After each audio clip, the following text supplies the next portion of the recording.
ng aking kaibigang Uragong Vlogger, si Reels TV. Swerte TV. At ito pong pangatlong video namin ay ito po yung mga naganap na sa ibang bansa, ano po, dyan sa Indonesia, Nepal. At alamin po natin sa ating mga kabayan kung ano ang kanilang opinion dyan at pwede bang matulad ang bansang Pilipinas sapagkat tayo po ay number 1, number 2 tayo sa corruption sa buong Asia, bro, di ba? Ayan, bro, pasok! Dadagdagan ko po yung sinabi ng aking kaibigan, ano. Ito po kasi sa malawakang korupsyon dito sa ating bansang Pilipinas, ano. Kagaya ng Nepal at saka ng Indonesia, doon po nagwala yung mga tao, ano. Pumunta sila sa kabahayan, pumunta sila sa kalsada, sinusunog nila yun. Dapat po huwag nangyari sa atin yan. Correct. Pero ito po ay base rin sa opinion ng aming matatanong, posible ba o hindi mangyari yan? Yung nangyayari sa Nepal at saka sa Indonesia. Okay, bro, diretso na tayo sa video! Yan. Bro, bago po kayo patuloy sa aming video number 3 ay napakita ko po muna ang sitwasyon dito sa Pasig River Istonad na talaga namang dinudumog ng ating mga kabayan, mga namamasyal dito. Ayan. Oh, sige bro, ako yung ready na at talagang ito po ang aking kaibigan, may ano na, simulan natin dito kay Kuya. Sige, game. Ito po. Okay. Pero okay lang. Okay lang. Ayan, ha? Okay lang. Ma'am, good evening po. Ito yung kasalukuyan nangyayari. Welcome pala sa Reels TV. At Swerte TV naman po. Ito lang po ano lang to. Pangalan niya, sir? James. Okay. Mga estudyante pa po kayo, no? Okay. Ito po yung tanong natin. Ito yung kasalukuyan nangyayari dito sa atin. Ano? So, sa malawakang korupsyon dito sa ating bansang Pilipinas, kaya nagna-number 2 tayo ngayon sa Southeast Asia, no? Ang tanong namin ito, posible ba na na mangyari yung nangyayari ngayon sa Nepal at saka Indonesia na magwala ang mga tao, pumupunta sa kabahayan ng mga corrupt politician, tapos sinusunod nila? Possible ba yun na mangyari dito sa atin sa Pilipinas? Ano kayang gagawin ng mga Pilipino kagaya natin? Ikaw muna, sir. For me po, hindi naman siguro magkakaganon yung sitwasyon dito.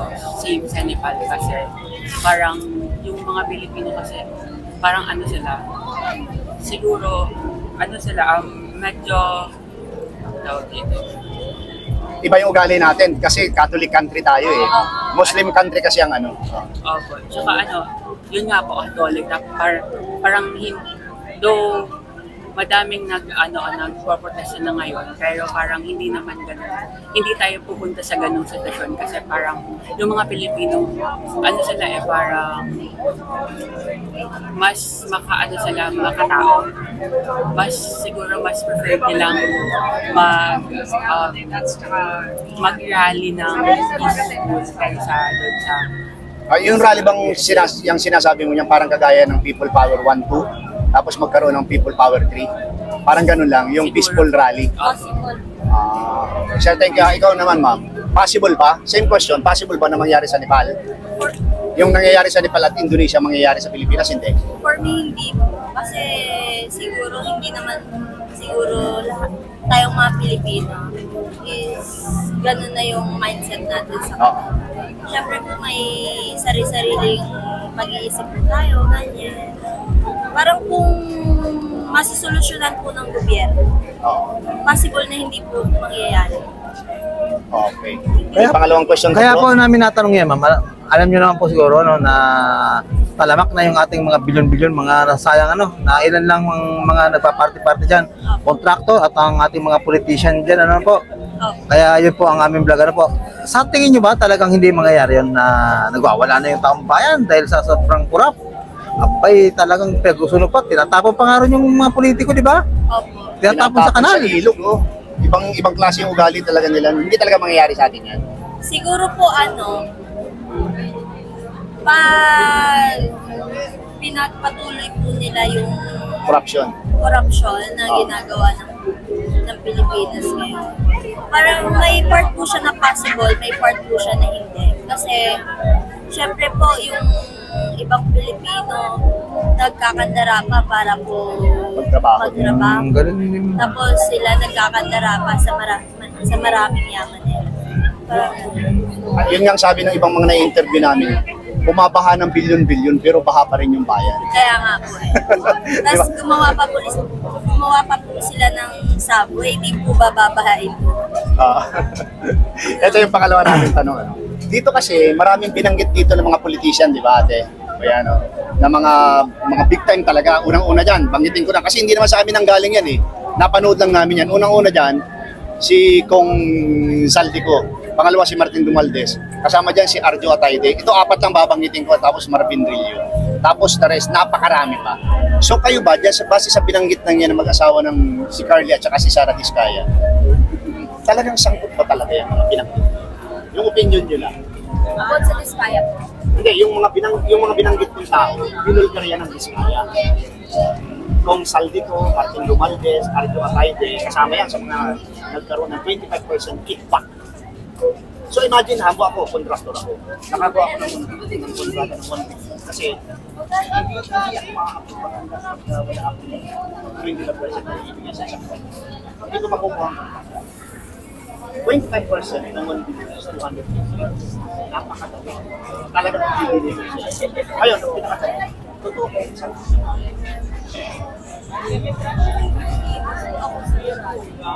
Kasi po, mahirap po magbitaw Husgahan ka. tapos hindi naman po pala. Pero actually po, mga taga-Romblon po kami. Okay. Ayun nga po, hindi kami sigurado. Kasi, tawag dito, mulat po kami sa politiko, ganyan, sa nangyayari sa Pilipinas. Pero hindi po, for me po, hindi po ako gaano ka-sure kung paano po i-explain. Papaliwanag, ano? Oh, kung talagang totoo yan o hindi.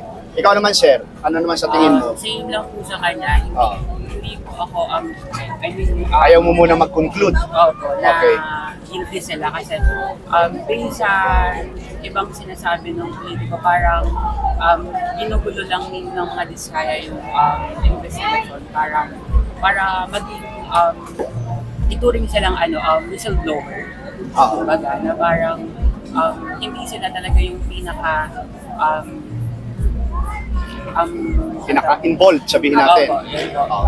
Pero halimbawa, kasi sinabi mo na parang ginugulo. Okay.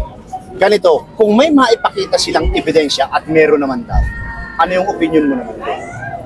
Then, siguro dapat makulong yung mga politiko. Ayun. Okay. Hindi na babalik pera?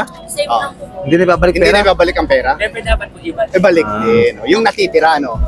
Kasi naipagawa na ng haligi yun eh. Haligi lang 5 billion eh. 5 million. Ikaw ma'am, kung may ebidensyang may lalatag, Siguro po makulong, tsaka matanggal sila sa Pwesto. servisyo. Oo, dapat din na kumuha ng tama ka ma'am. at saka magkaroon ng batas, di ba ma'am, na pagka napatunayan ng ganyan, hindi na siya pwedeng kumandidato ulit. Wala na Patay kahit ng niya, ano. politics career. Parang Kasi syempre po, pag nasa taas ka, hindi naman siguro masasabi natin na ikaw lang wala kang galamay. magalamay sa baba. Tama ka dyan. Kasi yung mga galamay na yun, sila yung pinaka na nagsasabi sa taas kung ano na nangyayari. Kumbaga, kung na-advance na ma'am. Kung na-advance yan bro, di ba? Okay ma'am, final scene na lang po ano. Kung makakapanood niyo, dumaan sa channel namin yung mga sangkot yan, ang mga bilyonis talaga yung mga napagati-hatian. Ano po? Ano yung masasabi sa mga politiko ngayon at mga kontraktor? Anong sabihin mo sa kanila? Ano yung gusto mo iparating sa kanila? Sana po mamulat na po kayo sa mga ginagawa nyo kasi kawawa naman po yung mga Pilipinong nagsasakripisyo para sa kanilang pamilya. Yeah. Na kumikita lang sapat lang ano. Sila pa upo lang, dinideliver ang bilyones. Opo. Tsaka sana po ayusin nyo na yung Pilipinas kasi lumulubog na po tayo eh. Oh, yan. Ikaw naman sir, meron kang gustong idagdag? Sana po makonsensya sila. Makonsensya. Ayan. Naku, yun ang pinaka. Oh, yan ang yun ang talagang dapat, pinakamatindi. makonsensya. Okay. Sana nga po. Kumbaga sa kanila, Ma'am, para may ano po. nag-iisip daw sila kung Sticker saan po daw yan. sila pupunta kinabukasan na mamamasyal. Tayo naman, nag-iisip tayo ng mga pagkain para, di ba? Pambili. Ay sila, nahirapan silang mas, bro. Samantalang tayo, nahirapan naman tayong kumita.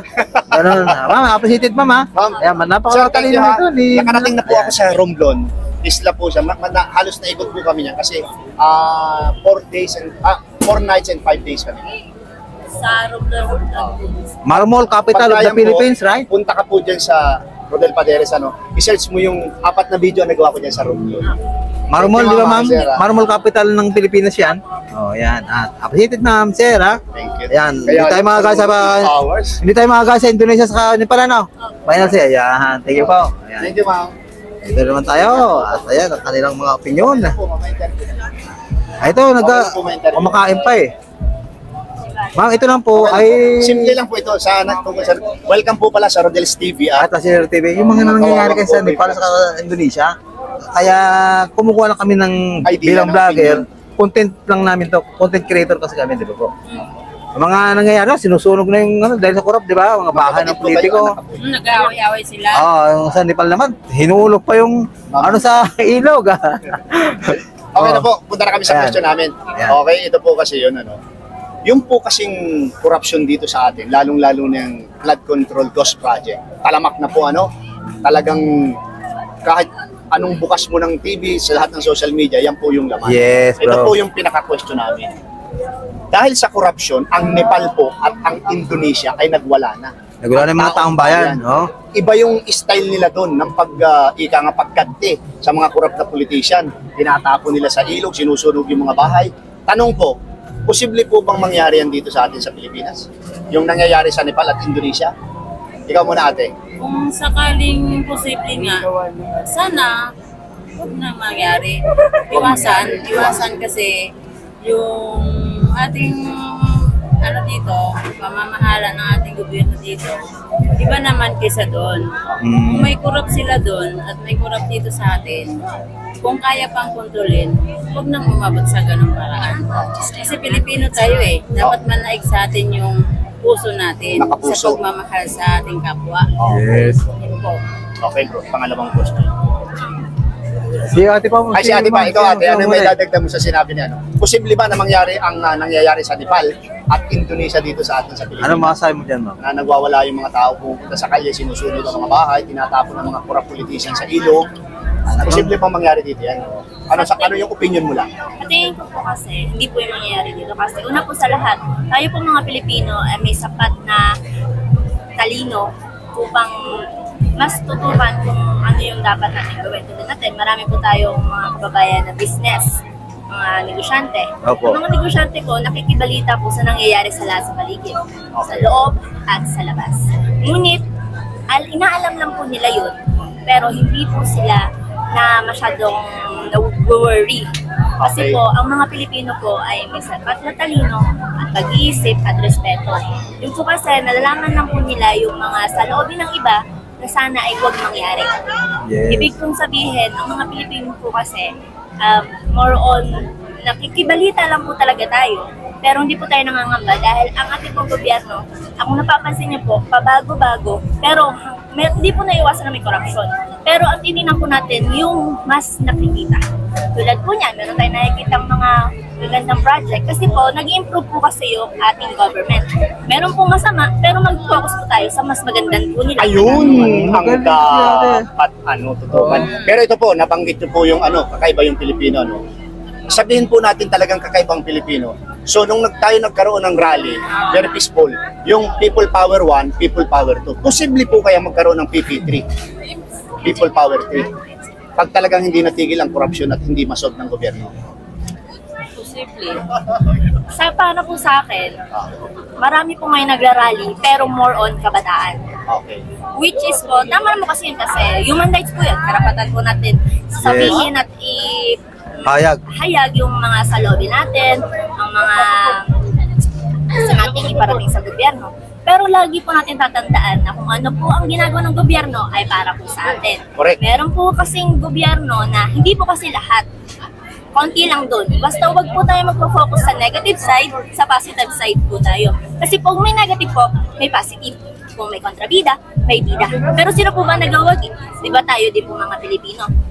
Meaning po kasi, may nababalitaan po tayo negative, pero mas titingnan at hahanapin po natin yung positive. Kasi kung makikita po natin yung ating improvement sa economy, malaki na pong pagbabago kung compare noon. Yun po yung tututukan po natin ngayon. bawal din po. Hindi po kasi, sa akin po kasi, wala po sa aking isipan yung laging mangingialam sa iba. Oo. Ang sa akin po kasi, mas tinitingnan ko po yung improvement ng Pilipinas natin mula noon hanggang ngayon. So more on positive side ka. Opo. Okay. Yan Pero po mga... lagi ko pong tinitingnan din po yung mga nangyayari na masama. Oo. Pero kung hindi po siya as in totally mawawala, pero mababawasan. Ayan po, po na sinabi mga viewers, mga kauragon, ano? AB Political Hindi, Science sana naman, po. ano? Hindi Ah, po, business po ako. sana, business, sana po, ayan. ate, ano bang pangalan nila? Camela po, pero hindi na po kompleto. Sa si Okay, Mater. so, kung kagaya po lahat ni Ma'am Camela, yung mentalidad, kaisipan ng bawat Pilipino, mga babae man o lalaki, nakpo, napakaganda ng bansa natin. Kasi sabi nga dyan, talagang mayaman tayo eh. Oo, kaya lang, minsan yung kayamanan natin napupunta lang sa kita. So kagaya nga po ng sinabi mo, more on ano tayo, positive side, not negative side. Kaya lang, sa ngayon po, kung i-ratio natin out of 10, so yung nega ay nasa 8 eh. Nasa 2 lang po yung ano ngayon. Kasi Sa po, nangyayari yung po ngayon. yung tinututukan nila. O yan, tinututukan nila. Kasi, bakit tinututukan nila yun? Nararamdaman nila eh. Nararamdaman po. Wala silang, yung nararamdaman nilang negative, sa ngayon mga kasalukuyang panahon na to, ay nasa 2% lang. So, hindi nila pwede sabihin nag 3 or 4 sila. Kasi, yun talaga yung pakiramdam ko. Kahit kami mga vlogger, kung ano yung pakiramdam namin. Kaya nga gumagawa kami ng video ng ganito. Pero, isa ka po sa napakaganda yung sinabi mo. Kasi kung lahat ng Pilipino, kagaya nyo po ng pag-iisip, wala pong problema sa bansa natin, sa totoo lang. Kaya lang po, iilan lang po kayo eh. Nagano sabihin natin, kaming dalawa, pareho ng kaisipan mo. Kasi sa amin mga vlogger, hindi naman po kami magganito, may kampiyan, meron ganito. So yung opinion nyo lang, ang nais namin iparating, doon sa aming mga viewers. Ate, thank you ha. Kaya po, final sila ako bro. Tatanong lang ako, no? Ate, ma'am, ano? Kasi po talagang talamak na po yung bilyones, ano naman, pagpaparty-partihan lang ng ilan po, ano, mga contractor, mga politician sa atin, ano po. Kung sila po nanonood, alam naman natin na minsan nakapila pa yung mga matanda sa ospital, walang pambayad, minsan maraming hindi nakakain, ano po, pero sila, naghati-hatian lang po yung mga tax natin, ano po. Ang final scene nyo po sa mga mga na-involve dyan ng mga politiko at mga kontratista, kung kayo po, anong sasabihin nyo sa mga yan? Anong gusto nyo sabihin dyan sa mga kurap na natin? Sa mga nangurap, Kung makapanood sila. kung nanonood sila, sana maisip nila yung mga nagugutom nating mga mahirap. Katulad namin, mahirap din kami. Umaasa din naman kami na magkaroon. Tapos sila naman ay, ika nga sobra-sobra na yung biyaya sa kanilang buhay. Sana maisip din naman nila na yung ganyang yung sapat na pera na para sa mahirap dapat o kaya yung nakukuha para sa ating lahat, sana itigil na, maisip naman nila yung next generation na paunladin yung dapat paunladin sa Pilipinas. At yung mga budget na dapat ay itodo sa project, dapat gawin nila para naman yun sa kinabukasan ng ating bansa. Wala naman talagang mape-perfect na hindi mangura, pero sana naisip din naman nila. Kasi kung sobra-sobra na yung biyaya sa kanila, tapos may mga nagdurusa na katulad ng mga mahihirap, katulad namin na may mga ospital, hindi natin masabi. Tapos humihingi na nga lang ng tulong, minsan hirap pa, tapos may mga corruption na ganyan, sana maisip nila na dapat itulong na lang sa iba. Yung budget na dapat ay sa ating mamamayan, sa mga nangangailangan, ibigay na lang. Huwag suluhin. Dapat lahat tayo ay makinabang. Ito naman si ma'am naman. Kasi nangontrata ibig sabihin may sapat na budget. Hindi naman dapat na yung kanila ay kanila at yung para sa amin, mahirap. Ma'am, ikat-bu kita dun sa sapat na budget, dun sa budget, Ang gobyerno po, kahit anong gobyerno, pag nag-release po ng budget yan, sapat talaga yan. Hindi pwedeng hindi matapos ang project. Kaya nga po project yan eh. So hanggang matapos yan, kompleto po ang budget niyan. Kaya lang, nagkakaroon ng substandard kung ano, mga 80%, ganito lang yung bakal. Anyway po, singin po natin ang idea ni Ma'am naman. Same question lang po. Ano po yung gusto mong sabihin sa mga corrupt politician na yan? Kung sakaling nanonood sila dito sa video namin. Kasi nakasubaybay po yung mga naghati-hati yung bilyones. Sa ilan po. Ang masasabi ko lang po, pare-parehas po tayong nagbabayad ng buwis. Hindi man po ako ngayon kasi fresh grad pa po ako, pero soon na rin po ako. Yung mga magulang ko po, meron po tayong mga kababayan na mahirap, niyang nagkokopras lang, nagbabayad din sila ng buwis. Nagbubuwis sila yung may mga lupa. Pero kahit wala sila pang binabayan na buwis kasi wala naman silang pag-aari o mga binubuwisan, Oo. may karapatan po pa rin silang magkaroon. Sabihin ay makinabang. Kaya nga po, di ba, may project. Ang project, hindi lang pang doon lang sa lugar na yun. Ang project ay para sa lahat. Sa turista, sa dadaan, lahat po tayo mga Pilipino may karapatan. May karapatan. Ang project po yung pinaganda, pinlano, inayos para sa lahat. Para maging matibay, kumanda, at tumagal. Na sana kung ano ang budget o anong plano, mag-stick lang tayo sa plano. Kung anong instruction, huwag babaguhin ng nasa baba. Kasi maganda yung instruction at yung vision ng nasa taas, pero pababa ng pababa, nawawala. Yun yung kailangang strictly na i-maintain, na laging babantayan na kung ano yung nasa taas, yung pa rin hanggang dulo. Dapat laging may nakatingin, hindi yung as in parang monitor ba, na kailangan nandun yung vision, nandun yung kung ano yung nakaplano, yun yung lalabas. Hindi po dapat tayo kasi dapat din po kasi nagre-report din po tayo na ganito na pala ang project. Bakit kaya biglang natigil? Kailangan malaman natin kung bakit o kung ano nangyayari. Kasi syempre sa buwis yun, sa buwis ng mga magulang namin. Lahat tayo nakikinabang, kaya dapat talagang makita natin. Tulad niyan, yung sa flood control na yan, yung mga ginagawa nila, dapat nakita agad natin. Diba, nade-delay siya. Pero dapat maayos pa din. Sabihin ay, kung ano yung materialis na kailangan, yun yung sinisigurado nilang dumating at yun ang inilalagay. Madrid sabi, dapat i-ayos. Pero ma'am, cut kita dyan, ano? Ay, yung problema, ma'am, papadala sa kay Presidente Marcos nga na completed na, pero wala naman pa nang ginawa.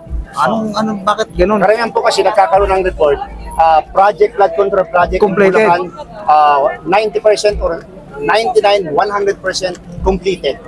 Pero wala naman. Nung bumisita yung Pangulo natin doon, wala naman. Di ba po, sa project natin, may iba't ibang klaseng phase. Dapat po sa bawat phase, merong napunta from the government na talagang tinitingnan yung progress. Para kung phase 1, tapos na ang phase 1, nakita muna nila. Phase 2, tapos na, reported warning. Kailangan i-invite sila na ganitong araw tapos na to or na-move man pero matutuloy ng ganitong araw. Dapat nandun po sila. Nakikita po natin. Monitor po natin. Yun nga po ma'am ang sad news Talagang totally ghost talaga yung nangyari sa Bulacan. Kasi mismo yung ating Pangulo na pumunta. Wala talaga siyang nakita. Kung mga pera lang kinuha nila, pero pinalabas nila ng completed, pero wala namang ginawa. Yung ngayong, di ba po, aayusin po siya ngayon. Oo. Pag inayos po siya, bawat phase, di ba, lesson learned po. Sa bawat phase, dapat lagi na pong may pupunta. Yeah. Huwag na po tayo tama. Yeah. na, yun nga po sasabi ko kanina. Parang bro, sa dapat bawat mayroong phase, supervisor. mayroong Oo. pong pupunta. Tapos, yun din po, may report. Pero hindi lang po siya asa sa report out, may picture, may proof, at talaga pong yung kita po talaga lahat. Pero ma'am, ganito i-cut naman kita. Doon kasi sa sinasabi mo yung talagang may pupunta. Ano po yan talagang meron siya. Kasi yung pong pundo niya, napakaraming pinagdaanan yan Nagsimula yan sa taas, ipinasa sa congressman, tapos sa contractor. Yung contractor, meron din naman yung mga galamay. Napakarami, meron sa DPWH, meron district engineer, merong ano pa kung anong klase mga engineer yan, na talagang tumitingin dun sa project. Pero lahat po sila nagkakasundo-sundo. Kaya nga ano sila para mga conspiracy theory sila So lahat-lahat sila nagkakasundo. At the end of the day, talagang matatawag pa rin ng ghost project. Wala talaga. So, yung pong sinasabi mong yun, 100% agree po kami doon nila Swerte TV. Kaya lang, hindi po talaga nasusunod yun kahit anong gawin nila. So nasa ano talaga yan. Lahat sila, ika nga, para sa amin magkakasabwat. Sa buhatan kasi. Merong sinasabi mo na parang supervisor yan, overseer siya, talagang siya ang nagmo-monitor kung talagang may natapos o hindi. Pag po nabigyan ng ng 25% na kickback, hindi na po yan magsasalita. hanggang sa nagkaroon lang po kasi ngayon ng malawakang Dahil nagbabaha. bulgar. Malawakang baha. Kaya nabulgar yan. Nabulgar. Pero kung walang nangyari Baha? noon, Wala yan. siguro para sa amin nila Sortitiban, talagang siguro tinadhana na din ni Lord na talagang magpapadala ko sa inyo ng baha para magising ang taong bayan, magising ang namumuno at mabulgar itong nangyayari dito. So para sa amin po yun ha. Papadala ko kayo ng matinding baha. Kasi ang epekto noon, pinakamalaking budget ng buong Pilipinas is nasa flood control project na dumadaan sa DPWH na wala kang makikita. Lahat yan mga substandard. Anyway, ma'am, meron po ba kayong gustong i-shout out? Kayo po? Final say? Final say po. Sa mga taga-ano pong bayan nyo po ba? Shout out na lang po sa Oriental Mindoro. Oriental Mindoro, ikaw ma'am. Dito ka na lumaki sa Manila o hindi? Wala na. Okay ma'am. Ito, President eh. Appreciated po sa inyo ha. Thank you very much po. Ayan. Okay na. Ikaw ma'am, you're one of the best na na-interview namin. Oh, Ang ganda magaling, ng magaling, pananaw magaling. mo, ang ganda ng idea mo. So, Mag-ina po kami. opo. Kaya nga, inaano ko, binivisualize ko kanina eh. Kaya ang unang tanong ko, para safe ako, magkapatid po ba kayo? Kasi hindi ka naman po masyadong, mukhang mother. Hindi po. Maganda po yung sa mga projects ni ma'am, alam niya. Talaga naman po kasi yung totoo lang pa, realidad tayo. Yung pag-project, puro substandard eh. Ako, araw-araw ko nasa kalsada, sira-sira. Ano? Po, mahirap po kasi dahil yung mga namumuno, hindi nila natututusan. Ayan, salamat po. Mga mali po kasi kumbaga yung budget binigay lang kasi hindi naman natin tinitingnan po ang tama at mali. Ayan. La Suerte TV ma'am ha. Ayan. La Suerte TV ang channel ko. Sticker po yan. Thank you, ma'am. Pwede yung Different channel kami. Punta ka ng YouTube. Different tapos channel kami. type mo lang yung Teka lang bro. Magandang to. Bro, dyan ka bro. Picture tayo nila ba? Ayan, dito po. Habang nagka-picture kami ng aming mga na-interview magandang magka-kapatid. Siya ba po? 1, 2. Magkapatid, magnanay kayo, di ba? Nanay po. Karamihan talaga sa realidad, mas maganda talaga yung nanay kaysa anak, ano? Hindi, joke lang. Pero alam mo, Maganda yung anak nyo. sa totoo lang, kung ang lahat ng mentalidad ng mga Pilipino. Ayan. Ito naman, bro. Ayan. Appreciate ma'am ha, sa time. Ayan, Sir, ito. kayo okay lang ba? Estudyante kayo? Yan. Pa-interview? 1 minute, give me 1 minute. Go lang. Go lang. Go lang, yan. Sir, ito kasi. Good evening, sir. Inyong dalawa. Ito yung content na naisip namin ngayon. Inabot na kami ng gabi ito. Welcome sa Rodel's TV. La Suerte TV naman po. Okay. Ayan. Estudyante po kayo ng? Diwal yung academy. Okay. Magandang gabi po, sir. Ito kasi, yung nangyayari dito sa atin sa Pilipinas, alam natin lahat. Kahit yung mga talagang alam yung flood control ghost project, malawakang corruption yan. Hindi lang milyon, bilyon ang pinag-uusapan dyan. Ngayon, ganun din ang nangyari sa bansang Nepal at Indonesia. Okay?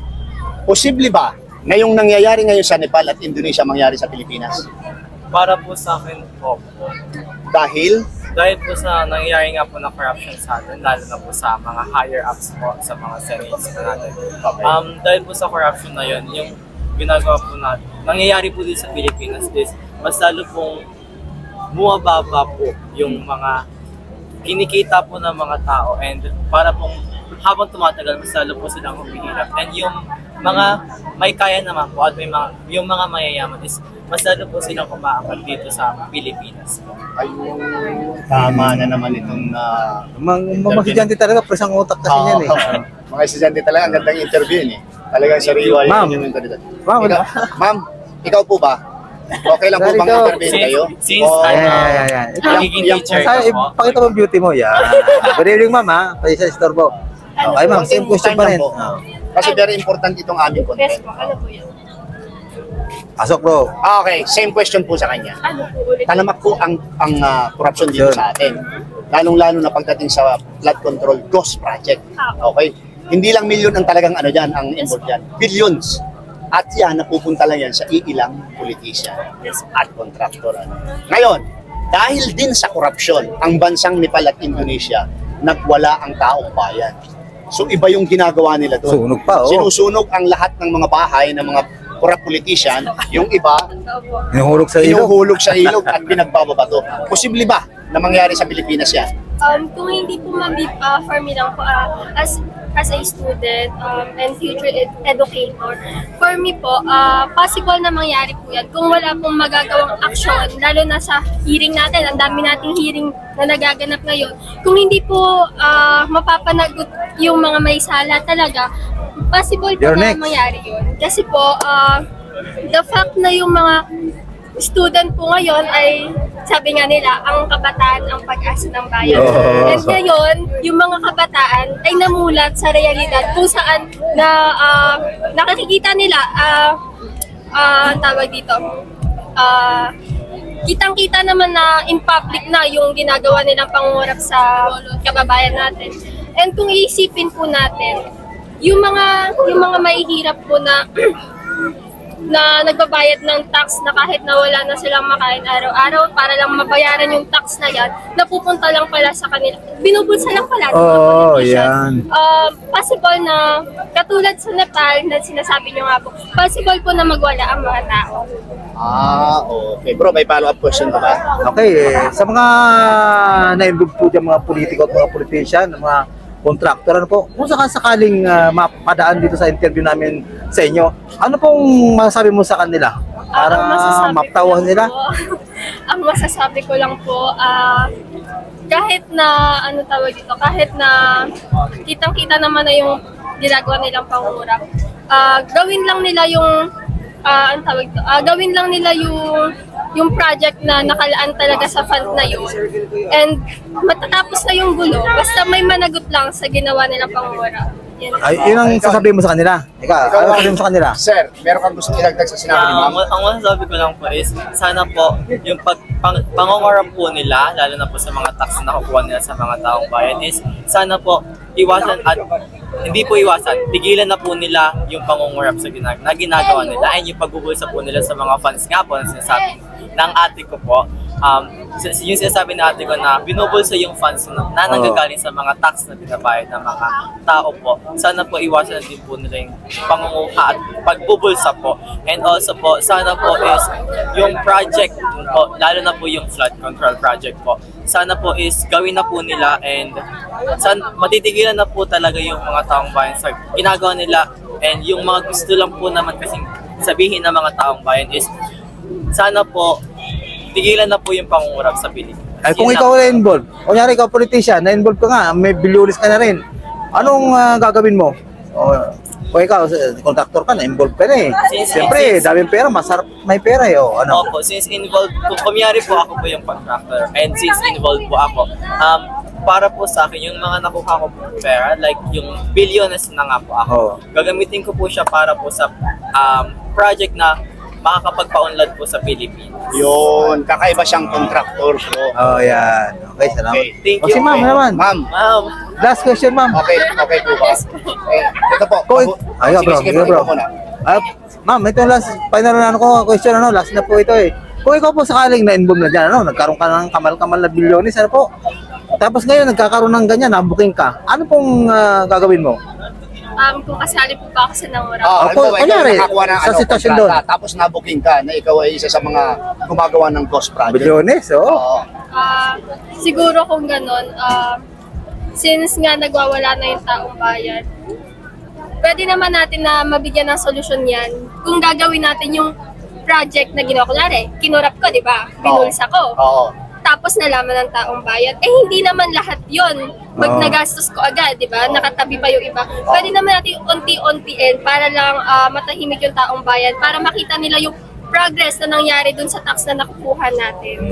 Ayun. Ito, last question na po ito. Ito ang pinakalas talaga. Dito kasi sa flood control project na to, marami mga big time politician, big time contractor na mga ibinulgar. Ang mag-asawang Curly at saka Sara Diskaya. Okay po. Unang-una po dyan, pangalanan ko na, kasi hindi naman sa amin ang galing yan. Saldi ko, Martin Romualdez, Arjo Atayde, kasama dyan si Marvin Rillo ng Quezon City, sa 2nd District yan. Yan po bang mga pinagsasabing pangalan yan? Posible po ba talagang nakakuha ng kickback yan? Nakakuha po ng? Kickback. 25% kickback. Opo, may possibility. Kasi lahat naman sa politics, may mga matuduming nangyayari sa loob. Lahat, alam naman po natin yan. Pero hindi naman natin, hindi pa naman natin napapatunayan sa iba. Pero lahat naman may mga maduduming ginagawa sa loob ng politics.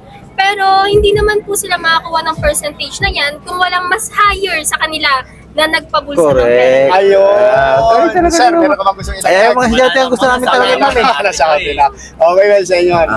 Kasi wala talagang umaamin sa ganyan, lalo na sa... Wala talagang Kasi aamin. ano yan matindi ang kaparusahan talaga dyan. Kasi lalong-lalo na kung ikaw ay talagang nagtatrabaho sa gobyerno, tapos napatunayan na ganyan. Pero ito na lang, pasensya na po, talagang last na. Sa tingin nyo ba, pagka nagkabulgaran na talagang ganyan, meron po kayang makukulong o paparusahan talaga? Ha? Meron. Okay. Kasi po, nagkabulgaran na nga po. And masasabi po natin na nalaman na po lahat po ng kasalanan na ginawa po ng politicians natin. Dahil po doon na nalaman na po yung mga ginawa nilang kasamaan, is maaari pong kasuhan sila ng mas mataas po sa kanila. And also po, pwede po silang makulong. Hindi ko lang po kung ilang. Hindi ko lang po alam kung ilang taon. Hindi pwedeng Pero dalawang maaari araw po lang yan, sila- di ba? Maaari po sila. Alam mo ma'am yung harakiri?